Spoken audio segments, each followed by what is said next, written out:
People have the affinity for water. It's that surf sound, that energy along the coast. It seems to invigorate people. Almost 20% of all the fresh water in the world is in the Great Lakes. It's a really incredible resource, but it's very dynamic. It's got a very small basin for a pretty large volume of water, and so it fluctuates in water levels pretty dramatically. FEMA, up until this time, never had really a capability of funding capacity to do more than one county at a time. It's hard to explain to someone why they're in one floodplain or why they have one flood elevation while their neighbors, who might be across the county line, has a different floodplain elevation.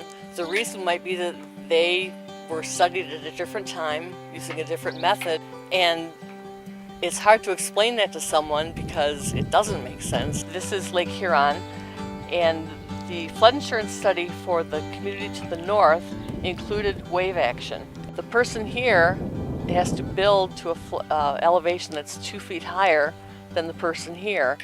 If we had one common study and everybody was mapped according to the same methods, we wouldn't have that discrepancy based on political boundaries.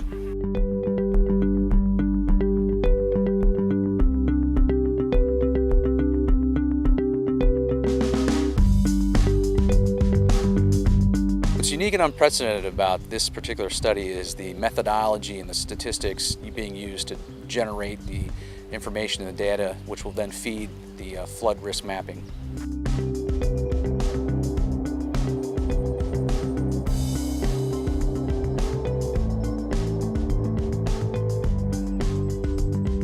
Property and life. I mean, this is what it comes down to. And what this study does is it pulls 50 years of hard data in terms of wind, pressure, ice. Literally on an hourly basis for 50 years we've evaluated these basins and have pulled together all the statistics for that 50 years of record. I also look back at water heights all the way back from 1860. It's a surface grid of the entire basin.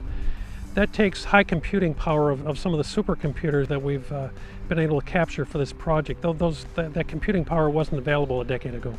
We're having a plane fly at an angle under an oblique photo imagery process so that we capture all of the shoreline, and you can see in depth how the shoreline will look, and that will all be geospatially referenced so that using a Google Earth platform or any other geospatial platform, you'll be able to look and see the accuracy and see the risk to a specific point, see also erosion control structures and other land features and land use classifications directly with high resolution. There's kind of a data gap that's always existed, and this nearshore bathymetry data is really valuable for identifying where there's a sensitive habitat that needs to be protected, where there's fish spawning areas that are occurring, where the habitat is interacting in the nearshore zone area. And it fits really well into the Great Lakes Restoration Initiative that's focused on improving restoring the kind of the water quality and habitat in the Great Lakes.